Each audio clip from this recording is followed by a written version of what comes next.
Hey guys, SuperHorrorBro Mike here, and in today's video, I thought it would be nice to take a step back and look at the key game launches I'll be covering on the channel for the remainder of 2021. Things are certainly a little quiet at the moment. One of the reasons I've been going back to some of the older games recently is simply because there isn't anything particularly exciting happening in the horror gaming space at this time. However, the latter half of the year is packed with a range of heavy hitters, which I'm personally excited for. So in this video, we're going to take a look at each of these upcoming horror games with a quick refresher and why I'm excited for their arrival. Recently, we checked out an early access version of Dark Deception Chapter 1 to 3 Enhanced, a revised version of the Maze Runner horror game due to launch for everyone alongside the release of the 4th chapter. It's been over 2 years since development on this single chapter began, with developer Glowstick Entertainment promising the biggest, most spectacular and challenging entry yet. Chapter 4 is to feature 3 new stages. A hospital where roller skating nurses wielding giant's needles patrol, a twisted theme park dubbed Joy Joy Land where killer animatronics for Joy Joy Gang run amok, and an eerie woodland and cave system where Mama Bear and her trigger teddies hunt in the darkness. A recent news update from the developer states that Dark Deception Chapter 4 is due to release either late August or early September. So, if all goes to plan, we should finally be playing this in the next month. But for now, you can check out my playthrough and story coverage of Dark Deception Enhanced in preparation for the madness ahead. Also from Glowstick Entertainment comes Evil Nun: The Broken Mask, a project in collaboration with Keplerians, the team who created the Evil Nun franchise and brought it to mobile devices. This new version uses the latest graphics technology found within Unreal Engine 5 to deliver a grim and more mature take on the source material. We play as a child trying to escape the murderous wrath of the titular nun as she stalks us through the trap-infested hallways of a dilapidated schoolhouse. This entry promises to expand the game's lore, in addition to being far scarier and more gruesome than its portable counterpart. It's scheduled to release in late 2021, and while we haven't seen too much so far, Evil Nun: The Broken Mask seems like the perfect way to close out a fantastic year for horror games, especially for those looking for an Outlast-style experience. Anyone who has been a long-term follower of my content here at SuperHorrorBro will remember Bendy and the Ink Machine, a game I enjoyed theorising over for several years while it released episodically between February 2017 and October 2018. Its sequel, Bendy and the Dark Revival, is coming as one complete game experience, and due to release in 2021 after receiving 2 delays previously due to a change in direction. It promises to return us to the twisted cartoon world of Joey Drew Studios, this time in the shoes of a new character, Audrey, an inky femme fatale with supernatural abilities who teams up with Allison Angel to take down the ink demon Bendy. At least, that's what seems to be the basic premise based on the limited trailers and screenshots released thus far. Things have been very quiet for Dark Revival for many months now. It seems the developers at Joey Drew Studios are keeping their heads down and working away until development nears completion.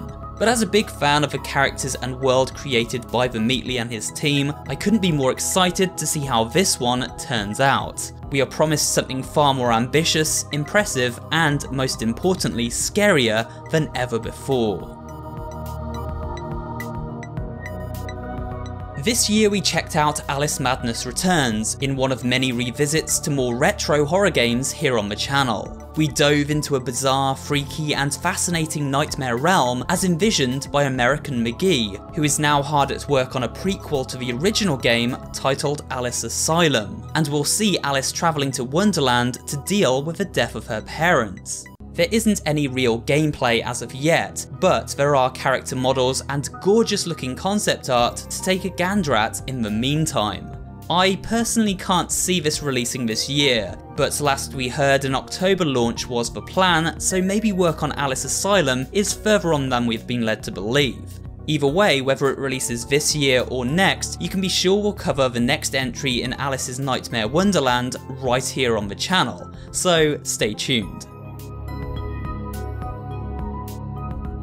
You may remember Hello Puppets, the VR-based comedy horror game about a closed-down TV studio full of murderous puppets brought to life by the show's creator, Owen Gubberson, via the use of voodoo magic.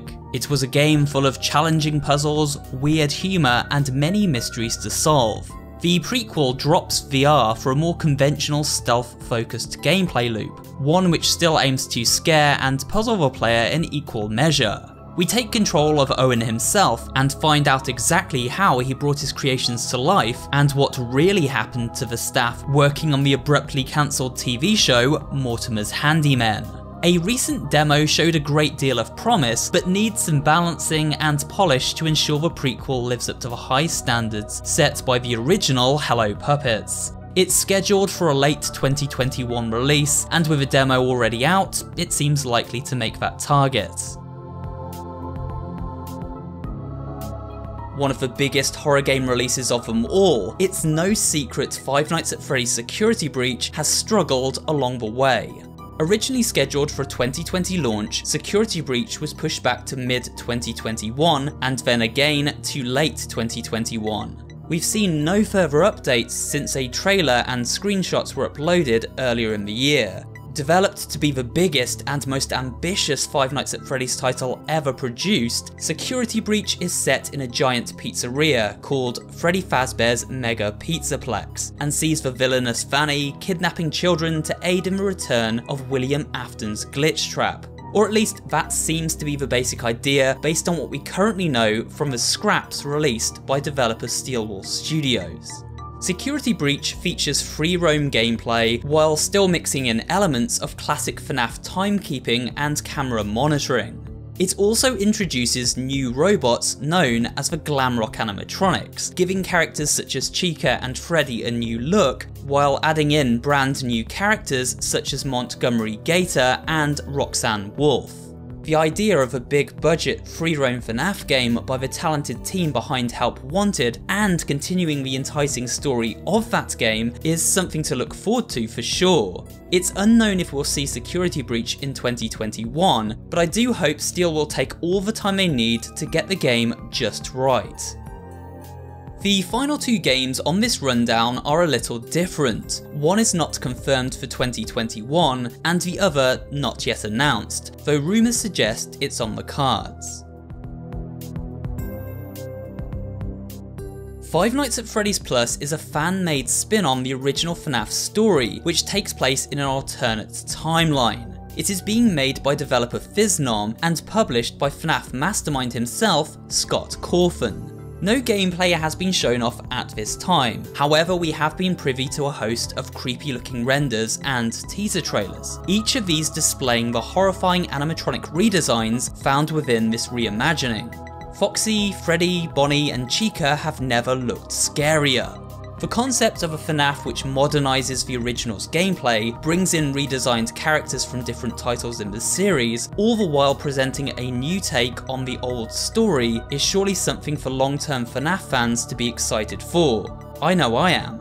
It should be noted that this project is mostly the work of just one developer, and a 2021 launch has never been promised, so we'll just have to keep our fingers crossed. Little Nightmares 2 launched earlier this year and made a big impact on the horror game scene. It took everything fans enjoyed about the original and made it bigger and more exciting to play, as well as creepier than ever before. A true lesson in how to correctly build a sequel off the template of a successful first entry. It is in fact my favourite game this year to date. So why does Little Nightmares 2 find itself on this list of unreleased games for 2021? Well, you may remember the first Little Nightmares received a DLC called Secrets of the Moor, where we took control of a runaway boy trying to escape the aquatic prison on the same timeline as 6. Not only did this DLC expand the original game's story, it also introduced new enemies and environments. Now rumours suggest a new DLC is planned for Little Nightmares 2, and is to be based on the lost children whose stories were chronicled via the digital comic app. Adding to these rumours, models of these children have been found in the game files, and these same characters are also seen in the art book too.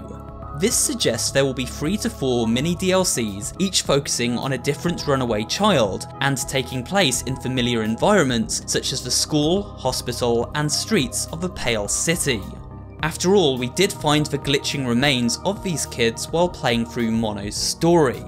We may get news of these DLCs very soon, as at the time of writing this video, Gamescom is just days away. This gaming event is typically where Little Nightmares reveals occur each year. So let's hope for an announcement on this rumour very soon. And that brings us to the end of today's video, and a catch up on a host of upcoming horror games you can expect to see covered in detail right here on the channel. If you enjoyed this video though, remember to leave a like, comment down below letting me know which of these games you're most excited about, and of course subscribe for more horror related content. Thanks for watching, and I will see you on the next video.